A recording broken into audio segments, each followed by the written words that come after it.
জাতির পিতা বঙ্গবন্ধু শেখ মুজিবুর রহমানের জন্মশতবার্ষিকী এবং স্বাধীনতা সুবর্ণজয়ন্তী উপলক্ষে আয়োজিত আজকের অনুষ্ঠানের সভাপতি গণপ্রজাতন্ত্রী বাংলাদেশ সরকারের মাননীয় প্রধানমন্ত্রী শেখ হাসিনা, সম্মানিত অতিথি ভারতের মাননীয় প্রধানমন্ত্রী শ্রী নরেন্দ্র মোদী, আমন্ত্রিত সম্মানিত অতিথিবৃন্দ, জাতির পিতা বঙ্গবন্ধু শেখ মুজিবুর রহমানের জন্মশতবার্ষিকী ও মহান স্বাধীনতার সুবর্ণ জয়ন্তীর এই মহেন্দ্রক্ষণে আপনাদের মাঝে উপস্থিত থাকতে পেরে আমি অত্যন্ত আনন্দিত। এই শুভ মুহূর্তে আমি দেশ ও দেশের বাইরে অবস্থানরত বাংলাদেশের সকল নাগরিককে আন্তরিক শুভেচ্ছা ও অভিনন্দন জানাচ্ছি। আজ আমরা বঙ্গবন্ধুর জন্মশতবার্ষিকী ও তার প্রিয় স্বদেশের স্বাধীনতার সুবর্ণ জয়ন্তী একসঙ্গে উদযাপন করছি।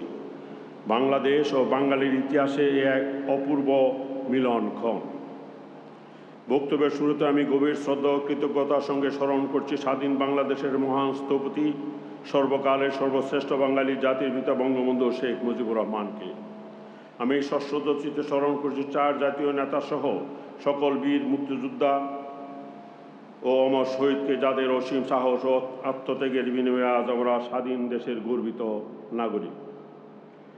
Honorable Prime Minister of India, His Excellency Sri Narendra Modi, it's an honor and privilege for me to extend to you and your delegation a very cordial welcome to Dhaka. I am delighted that you could make time to come and visit us to attend the historic celebration of our birth centenary of Father of the Nation, Bangabandhu Sheikh Mujibur Rahman, and the golden jubilee of our independence. India is the closest neighbor and a trusted friend of Bangladesh. I recall with deep appreciation the unstinting moral and material support that the political leaders and the people of India extended to Bangladesh during our war of liberation. I remember with profound respect the heroes of Indian armed forces who sacrificed their lives in our great liberation war. I express sincere thanks to the Government of India for awarding the Gandhi Peace Prize 2022 Bangabandhu Sheikh Mujibur Rahman posthumously in recognition of his outstanding contributions towards social, economic, and political transformation through non-violent and other Gandhian methods. I hope your stay with us will be pleasant and enjoyable. I wish continued peace, progress, and prosperity of the friendly people of India.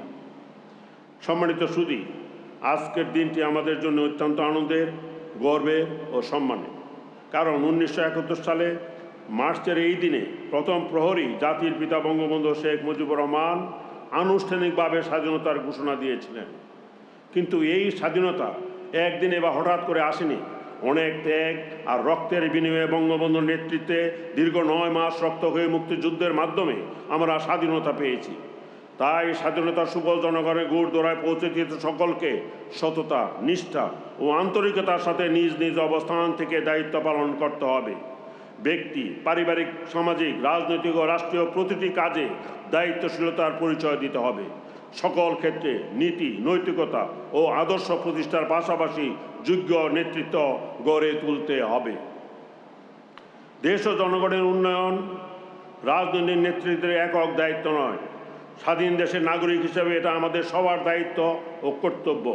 স্বাধীনতা মানুষের অধিকারকে অর্জনের মধ্যে সীমাবদ্ধ না রেখে তা সঠিকভাবে ব্যবহার করতে পারলেই স্বাধীনতা অর্থবহ হয়ে ওঠে। আবার অধিকারের অপপ্রয়োগ স্বাধীনতাকে খর্ব করে। স্বাধীনতা ও স্বেচ্ছাচারিতাকে এক করে দেখলে চলবে না।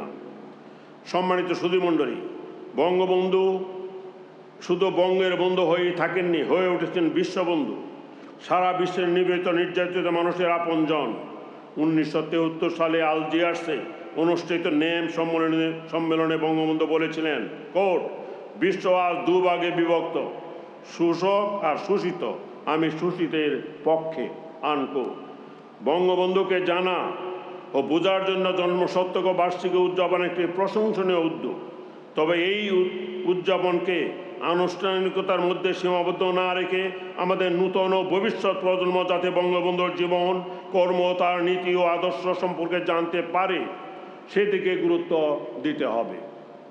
বাংলা ভাষা ছাড়াও বিদেশি বিভিন্ন ভাষায়ও যাতে বঙ্গবন্ধুকে আন্তর্জাতিক পরিমণ্ডলে যথাযথভাবে তুলে ধরা যায় সেই উদ্যোগ নিতে হবে। এক্ষেত্রে গবেষক, ইতিহাসবিদ ও রাজনীতিবিদদের অগ্রণী ভূমিকা রাখতে হবে। সম্মানিত সুধীমণ্ডলী, বঙ্গবন্ধুর নির্দেশে মুক্তিযুদ্ধের সংগঠক হিসেবে দায়িত্ব পালন ও সরাসরি মুক্তিযুদ্ধে অংশগ্রহণ আমার জীবনের অন্যতম শ্রেষ্ঠ অর্জন। মুক্তিযুদ্ধকালীন দীর্ঘ 9 মাস আমি ভারতে অবস্থানকালে সেখানে মুক্তিযোদ্ধাদের জন্য অভ্যর্থনা ক্যাম্প স্থাপন সহ তাদের প্রশিক্ষণের ব্যবস্থা করার পাশাপাশি রিফিউজি ক্যাম্পের দেখাশোনারও কাজ করেছি। মুজিব বাহিনী এর সাব সেক্টর কমান্ডার হিসেবে আমি দায়িত্ব পালন করি। আমি প্রত্যক্ষভাবে দেখেছি মহান মুক্তিযুদ্ধে ভারত কিভাবে আমাদের সমর্থন ও সহযোগিতা করেছে। তৎকালীন পূর্ব পাকিস্তান থেকে 1 কোটি লোক ভারতের বিভিন্ন স্থানে আশ্রয় নেয়। ভারতের তৎকালীন সরকার ও জনগণ আমাদের 1 কোটি লোককে আশ্রয় দিয়েছে, খাবারের ব্যবস্থা করেছে, মুক্তিযোদ্ধাদের প্রশিক্ষণ দিয়েছে, অস্ত্র দিয়েছে, বহির্বিশ্বে আমাদের মুক্তিযুদ্ধের পক্ষে সমর্থন আদায়ে কূটনৈতিক তৎপরতা চালিয়েছে। মিত্রবাহিনীর অনেক সদস্য সর্বোচ্চ ত্যাগ স্বীকার করেছেন। মহানুভবতা ও মানবিকতার ইতিহাসে এটি একটি নজিরবিহীন দৃষ্টান্ত। মুক্তিযুদ্ধে ভারতের সহযোগিতা ও সমর্থনের কথা বাংলাদেশের জনগণ সবসময় কৃতজ্ঞতার সাথে স্মরণ করে। স্বাধীনতার সুবর্ণ জয়ন্তী ও মুজিব শতবর্ষের মহেন্দ্রক্ষণে আমি নিজে এবং বাংলাদেশের জনগণের পক্ষে ভারত সরকার ও জনগণকে আবারও ধন্যবাদ ও কৃতজ্ঞতা জানাচ্ছি। সম্মানিত সুধীমণ্ডলী, আন্তর্জাতিক অঙ্গনে বাংলাদেশ এখন উন্নয়নের রোল মডেল।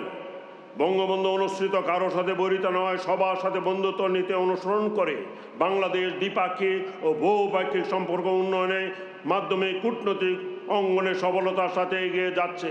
ইতিমধ্যে ভারতের সাথে স্থল সীমান্ত চুক্তি কার্যকর ও সমুদ্র সীমা বিরোধের শান্তিপূর্ণ সমাধান হয়েছে। আমি আশা করি অচিরে অন্যান্য অমীমাংসিত ইস্যুরও সুষ্ঠু ও মর্যাদাপূর্ণ নিষ্পত্তি হবে। মিয়ানমার থেকে বাস্তুচ্যুত 10 লাখ রোহিঙ্গাকে আশ্রয় দিয়ে মাননীয় প্রধানমন্ত্রী শেখ হাসিনা বিশ্ব মানবতার ইতিহাসে একটি অনন্য দৃষ্টান্ত স্থাপন করেছেন। বাংলাদেশ জাতীয় ধর্ম বর্ণ নির্বিশেষে সকলের শান্তিপূর্ণ সহাবস্থানে বিশ্বাস করে। আমি আশা করি রোহিঙ্গা সমস্যার সমাধানেও ভারত সহ বিশ্ব সম্প্রদায় কার্যকর ভূমিকা রাখবে। সম্মানিত সুধীমণ্ডলী, গৌরব ও ত্যাগের অনুভব বীরত্বগাথা আমাদের স্বাধীনতা সংগ্রামের ইতিহাস। আমরা রক্তক্ষয়ী যুদ্ধের মাধ্যমে বিজয় অর্জনকারী জাতি। স্বাধীনতার 50 বছরে দাঁড়িয়ে আমরা উন্নয়ন ও সমৃদ্ধির সুবর্ণ আলো দেখতে পাই। জাতির পিতার আদর্শে উদ্বুদ্ধ হয়ে আমরা উন্নত সমৃদ্ধ সোনার বাংলাদেশ গড়ে তোলার পথে এগিয়ে যাব। মুজিব জন্ম শতবার্ষিকী ও স্বাধীনতার সুবর্ণ জয়ন্তীর শুভক্ষণে এটাই হোক সকলের চাওয়া পাওয়া। আপনারা সবাই ভালো থাকুন, সুস্থ থাকুন, মহান আল্লাহ আমাদের সহায় হন। জয় বাংলা, খুদা হাফেজ, বাংলাদেশ চিরজীবী হোক।